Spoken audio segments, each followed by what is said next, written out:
Bonjour mes amis de 10h30. En ce jour du 15, je crois, nous sommes le 15.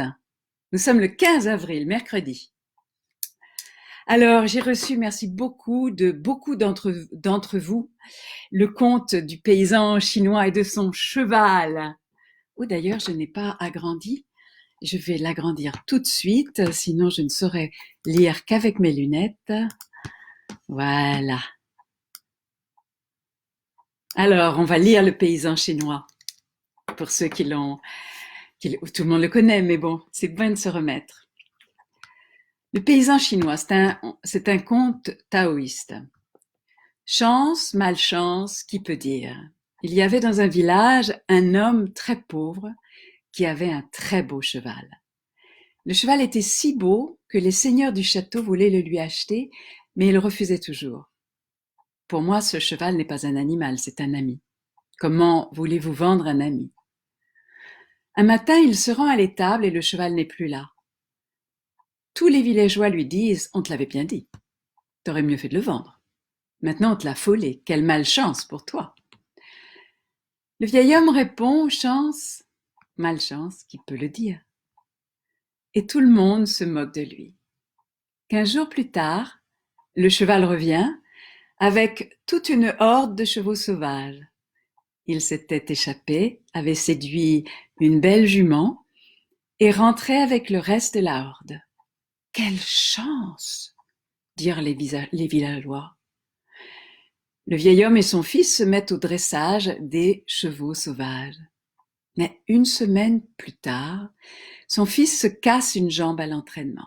« Oh, mais quelle malchance !» dirent les amis et les villageois. « Comment vas-tu faire, toi qui es déjà si pauvre, et ton fils, ton seul support, ne peut plus t'aider ?» Et le vieil homme dit « Chance, malchance, qui peut le dire ?» Quelque temps plus tard, l'armée du seigneur du pays arrive dans le village et enrôle de force tous les jeunes gens disponibles, tous, sauf le fils du vieil homme qui a sa jambe cassée. « Oh, mais quelle chance tu as! Tous nos enfants sont partis à la guerre et toi seul, tu es le seul à garder avec toi ton fils. Les nôtres vont peut-être se faire tuer. » Et le vieil homme répond « Chance, malchance, qui peut le dire ?» Ainsi, c'était hier cette histoire que je voulais vous conter de façon plus profonde que la façon un petit peu extérieure, pour nous donner l'envie de ne pas prendre parti. Et à propos de prendre parti, j'ai envie, je vous nourris de plein de bonnes choses, j'ai envie aujourd'hui un petit peu de secouer les puces, de temps en temps ça me prend de secouer les puces. Et je vous ai dit à propos de la vidéo de Jean-Jacques Crèvecoeur, c'est un bon test pour notre alignement.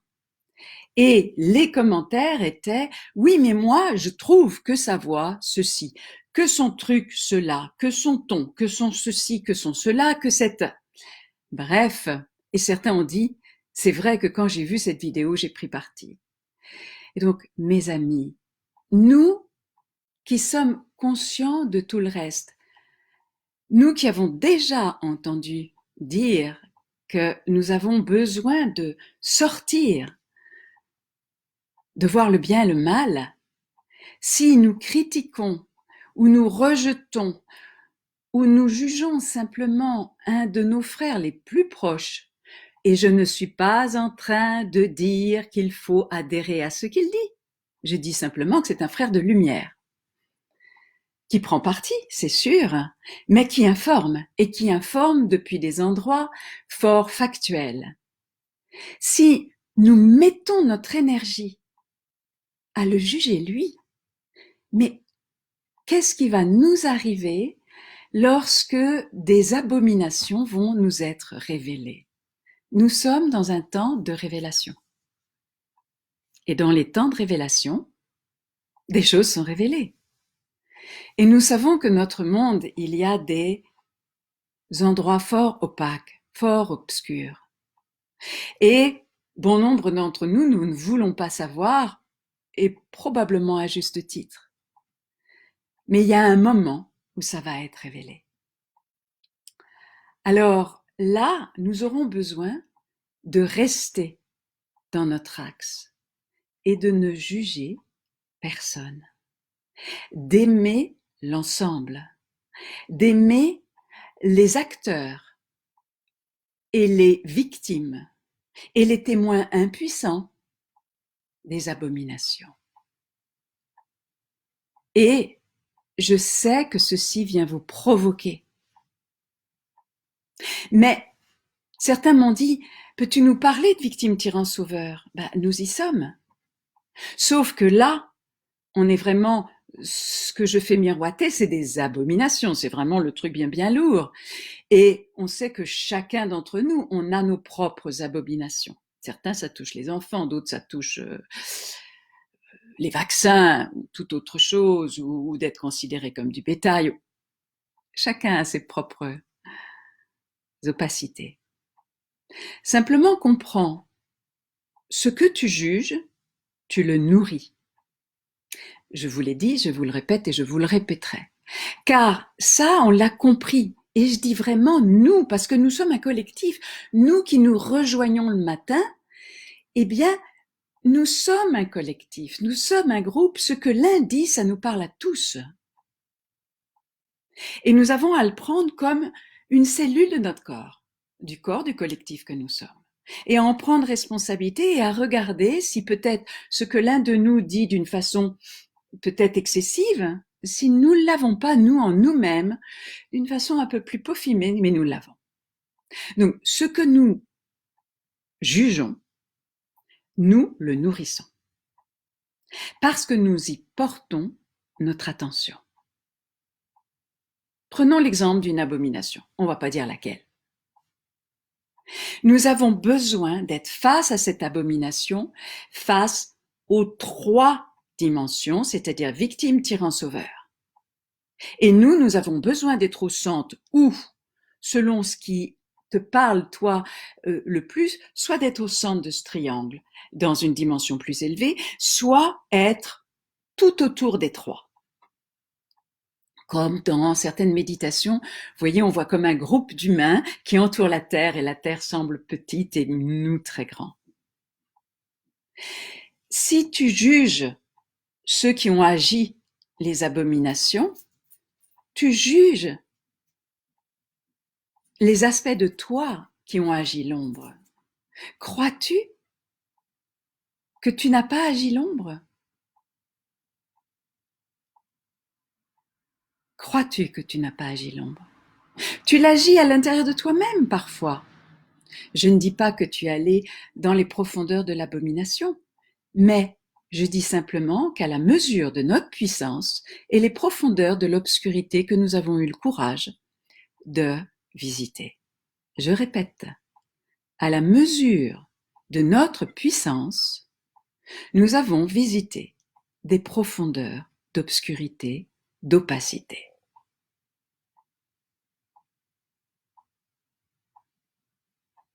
Et nous avons besoin de nous unir, de nous unifier. Alors, quand je dis ne pas juger, ça ne veut pas dire accepter, ça ne veut pas dire excuser, ça ne veut pas dire nous complaire, ça ne veut pas dire c'est pas grave. Ça veut dire être face à ce qui est révélé dans notre axe et à continuer d'être dans l'amour et de voir que certains sont en train d'être dans leur chemin d'éternité, d'expérimenter l'ombre la plus profonde. Certains comme acteurs, d'autres comme victimes. Et d'autres en sont les témoins impuissants. Et ce n'est pas plus simple d'être un témoin impuissant. Et nous savons, ceux qui sont pris dans la matrice de l'horizontalité, qui ne savent pas ou qui ont oublié, qui n'ont pas encore activé qu'ils sont des êtres divins, que nous faisons juste une expérience temporaire dans la dualité, ils sont des témoins impuissants. Et c'est une horreur d'apprendre des abominations et de penser qu'on est impuissant. Donc, ils ont tout autant que les victimes et que les acteurs besoin de notre axe et de notre amour. Et je répète, l'amour ne veut pas dire j'excuse, mais je ne juge pas. Et certains, je disais, sont dans les profondeurs de l'opacité. Si vous jugez quelqu'un qui agit l'abomination, rajoutez à la densité qu'il traverse. Si vous voyez sa lumière, si vous ne jugez pas son chemin, en imaginant qu'il vous reflète ce que chacun d'entre nous a pu rencontrer, peut-être pas de cette façon-là, mais d'une autre, alors tu construis ce monde nouveau de la conscience de l'unité, de l'hymne à l'unité, de l'immunité. Tu es immunisé contre l'abomination. Tu comprends? J'espère que ça ne veut pas dire que tu as intégré, hein, parce que c'est tellement incroyable, ça. Enfin, incroyable. C'est compréhensible mentalement, mais pour l'intégrer en nous-mêmes, c'est un sacré chemin initiatique de profiter de ce moment de confinement pour ne plus juger. Mais ça ne veut pas dire ne pas agir. Ainsi, si tu dénonces quelque chose pour que ceci soit reconnu comme le mauvais ou le mal, eh bien, tu nourris ce que tu dénonces. Si tu dénonces dans le sens de révéler, dévoiler, pour que la vérité supérieure soit exprimée, alors tu nourris cette vérité supérieure.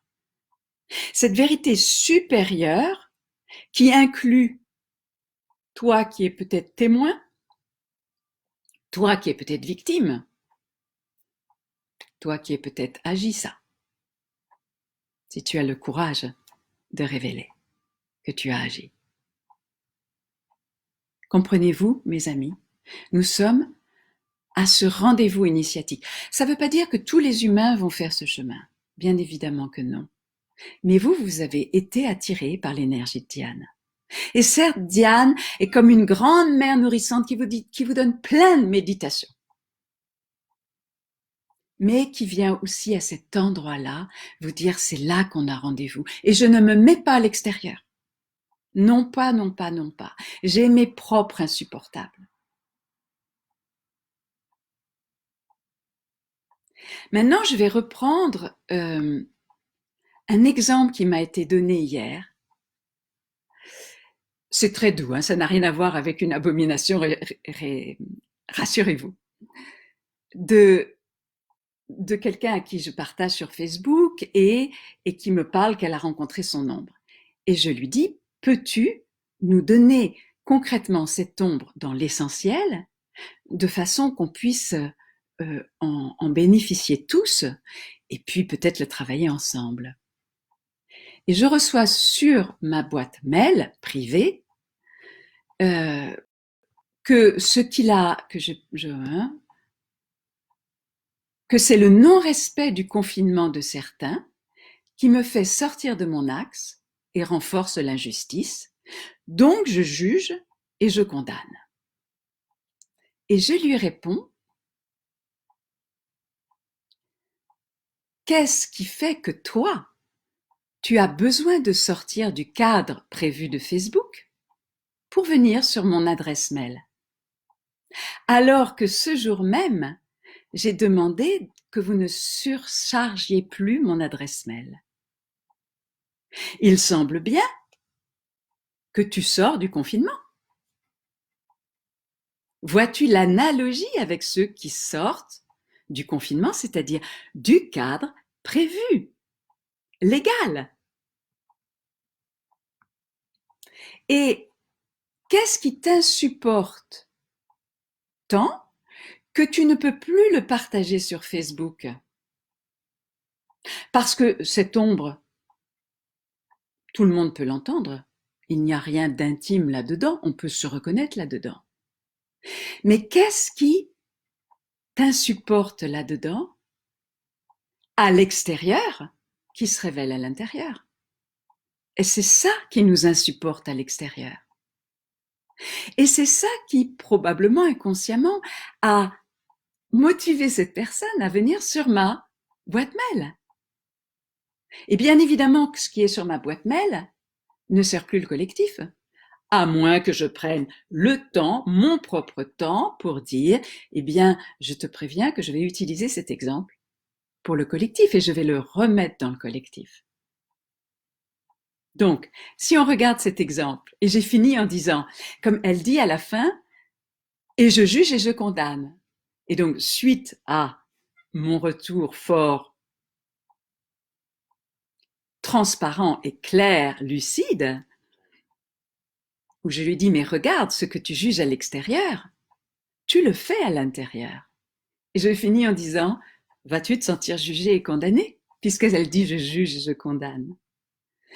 Et je dis, si tu prends ça dans ton cœur, tu as fait un saut quantique. Parce que là se révèle que, d'une façon simple, c'est ça que j'ai aimé dans cet exemple, c'est pour ça que je me suis permis de le prendre parmi nous, c'est que c'est très simple. Et c'est très simple à voir.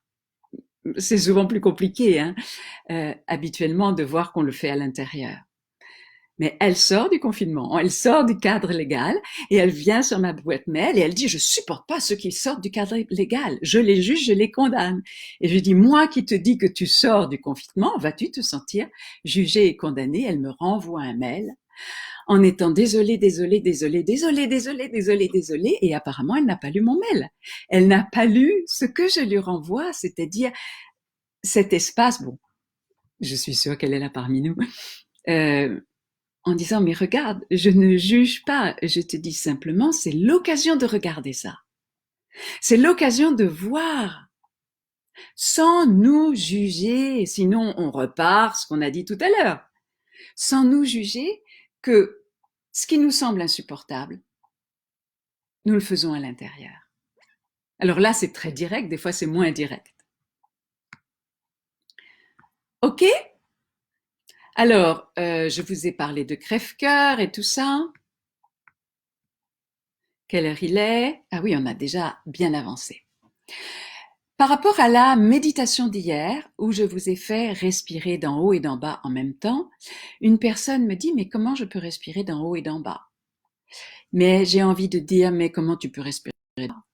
Comment tu peux respirer d'en haut? Si je te dis en ce moment, imagine que tu respires, je vais prendre un exemple qui m'est utile pour moi, dans l'arrière de ton dos, parce que là, il n'y a pas beaucoup d'énergie, et que tu amènes ta respiration là. Tu vas le faire. Tu imagines que tu respires en haut et en bas en même temps. Tu imagines que tu respires de tous les pores de ta peau. C'est ce que nous faisons. Nous respirons de tous les pores de notre peau. Et là, plus spécifiquement, tu respires du bas et du haut. Souviens-toi, la méditation, ou pour toi qui arrive peut-être aujourd'hui, c'était la méditation d'hier. Nous avons respiré, inspiré de la terre, les 4 éléments de la terre. Le feu, l'air, la terre, le feu et l'eau. Et l'eau. Le feu, l'eau, l'air et la terre. Donc vraiment la terre dans sa dimension élément. Et nous l'avons amené au ciel, comme si nous informions le ciel de ce que c'est que d'être sur terre. Et je vous ai donné des exemples hier. Et puis, tu expires, tu inspires, tu expires au ciel ces éléments et tu inspires du ciel, eh bien ta présence divine ou les plans supérieurs de conscience, et on va dire l'éther. Et une fois que tu as pris l'habitude de ça, tu inspires à ce moment-là des deux côtés. Tu inspires à la fois de la terre et du ciel, c'est-à-dire que tu inspires à la fois les 4 éléments et l'éther, ça se croise à ton cœur, et tu expires vers le ciel les 4 éléments et vers la terre l'éther. Fais-le.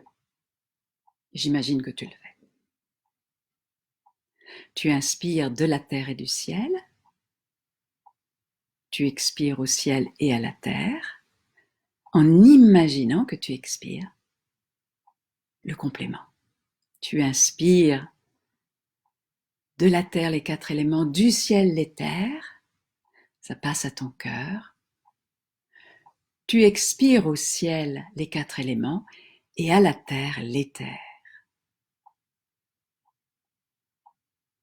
Tu poses l'intention que cela continue ainsi, que ça se fait naturellement, qu'il n'y a nul effort là-dedans. Et tu approches ton attention de ton cœur.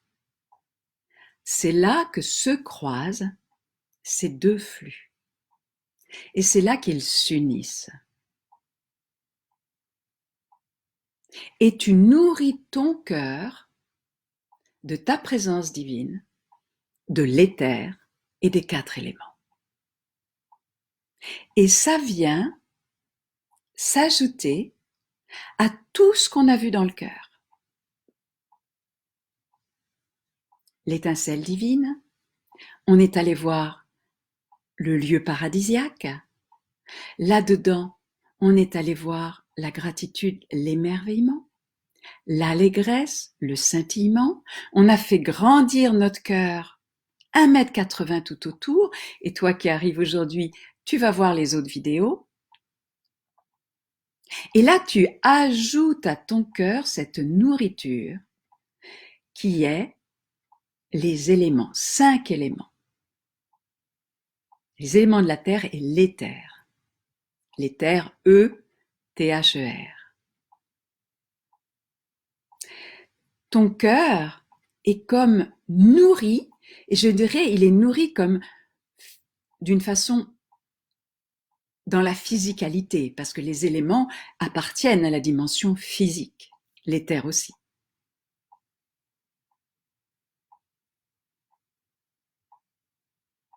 Sans qu'à chaque fois que les deux flux s'unissent, se croisent et s'unissent, ton cœur reçoit concrètement de la nourriture, de la physicalité, du plan terrestre, et que ça fusionne dans ton cœur. Ainsi, tu nourris ton corps.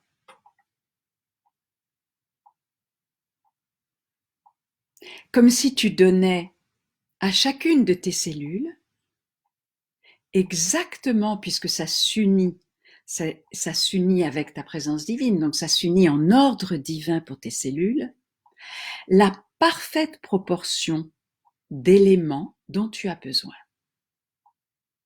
et d'éléments lumineux qui sera l'éther. Nourris ton corps.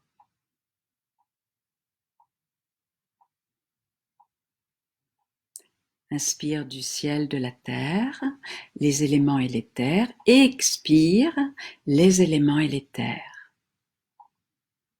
Et au milieu, les 4 éléments et l'éther fusionnent en une lumière amoureuse que tu pourrais sentir. Tu peux l'imaginer onctueuse, cette lumière.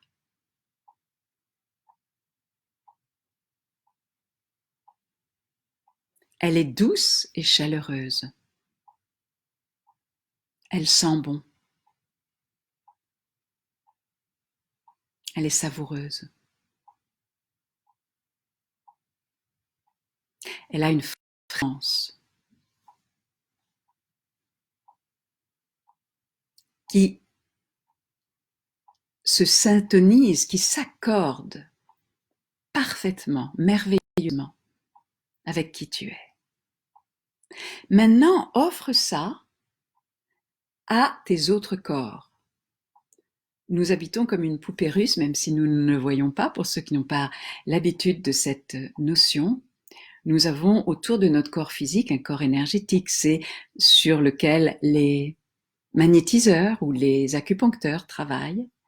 Et autour, nous avons un corps émotionnel et un corps mental, et puis un corps qui contient nos mémoires aussi, et les mémoires de la Terre, et nous avons des corps de lumière qui ne sont pas soumis à la dualité, qui sont de toute éternité dans l'union et l'unité. Ainsi, tu nourris tous tes corps, tu imagines que cette lumière onctueuse, savoureuse, qui sent bon, qui a quelque chose d'une dimension physique, terrestre, nourrit tout ton être. Et ça vient nourrir ce qu'on a remué tout à l'heure, autour de ne pas prendre parti, mais cependant, ça peut nous demander d'agir. Car, et j'aurais dû vous le dire, tant que tu prends parti, tu n'agis pas, tu réagis. Tu réagis en fonction du passé, en fonction de ce que tu juges. Donc c'est pas une action pure, c'est pas une action spontanée, ce n'est pas une action inspirée. Et là, le propos, c'est que nous créons ce nouveau monde depuis notre guidance, depuis la pure créativité. Puisque toi, inconsciemment ou consciemment, tu as été appelé par ce groupe d'aller jusque-là, d'aller éveiller ça en toi. D'être ce phare de lumière qui peut agir sans plus réagir. Alors, cette lumière, tu peux l'imaginer dorée, argentée, et tu peux l'imaginer aussi dorée arc-en-ciel, ce qui te parle le plus.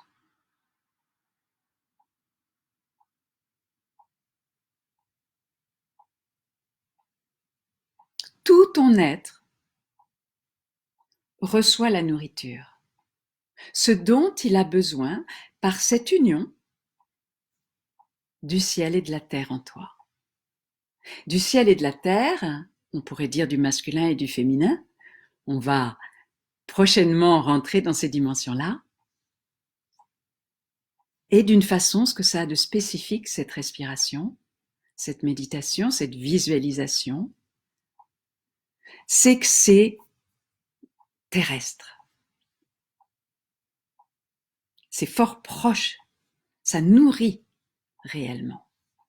Et si tu as des symptômes en ce moment, tu peux utiliser cela, particulièrement pour se diriger vers tel endroit de ton corps. Et comme c'est relié à l'éther, à ta présence divine, ça se fait en pleine justesse, en ordre divin pour toi. Maintenant, transmets cela sur le collectif de l'humanité et ainsi sur ce sur quoi tu as pris parti. Puisque probablement, c'est ce qui touche quelque chose en toi de très intime, de très profond. Et j'aime dire dans les stages, ce avec quoi on ne peut pas jouer se joue de nous. Donc, jouer, ça veut dire contempler avec cette plume d'humour qui fait que nous aussi, ça nous concerne. Nous aussi, on a été joué de cela. Et maintenant, tu peux jouer avec, c'est-à-dire que tu vois que tu peux sortir de la matrice.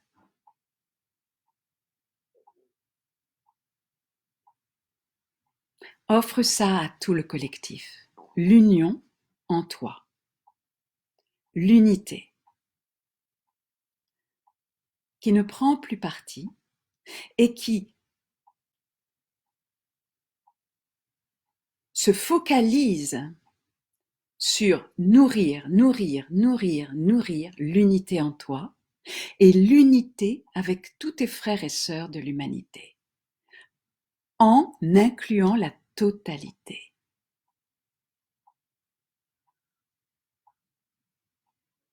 Et je te demande pas de te marier physiquement avec quelqu'un qui agit l'abomination, mais d'épouser la totalité. La voie du tantra, épouser ce qui est là. Ne va pas à la recherche des abominations, mais si elles se présentent, ça fait partie de la globalité. Mais il y a toujours les oiseaux qui chantent, il y a toujours le soleil, il y a toujours notre groupe. Ou, si le groupe est terminé, parce que nous serons sortis du confinement, ce que nous avons partagé. Il y a toujours ce paradis à l'intérieur de toi. Il y a toujours ce sur quoi tu mets ton attention, tu le nourris. Ainsi, tu peux apprendre qu'il se passe des choses terribles et toi continuer à nourrir un monde paradisiaque. Un monde de respect de tous les royaumes, où la nature est respectée, ta propre nature est respectée, tous les royaumes, les animaux, les végétaux, les enfants, les esprits de la nature, ce qui est pour toi ce monde paradisiaque. Ce monde où il n'y a plus de guerre, où l'économie sert la nature, etc. Ainsi, il peut rester des traces de choses terribles. Tu sais que ça fait partie. Et toi, tu émanes, tu émanes, tu émanes, tu émanes la vibration de ton essence. Et la vibration de ton essence, ce que tu veux créer dans ce monde, d'essentiel, qui correspond souvent à notre paradis intérieur. Ainsi, nous allons aider le monde, sans pour autant ne pas vouloir voir quoi que ce soit, sans juger rien. Et si tu te surprends à juger, aime-toi. Ne te juge pas de juger. Comprends que c'est tellement compréhensible aussi. Je vous ai dit, c'est initiatique ce que je vous propose. Ça nous fait passer, waouh, c'est un saut quantique. Et puis, l'exercice que je te propose aujourd'hui, de continuer cette méditation, mais tu peux aussi aller là où il y a un miroir dans ta maison, te regarder dans les yeux, t'approcher, résister au besoin irrésistible de te recoiffer, je parle aux femmes aux cheveux longs,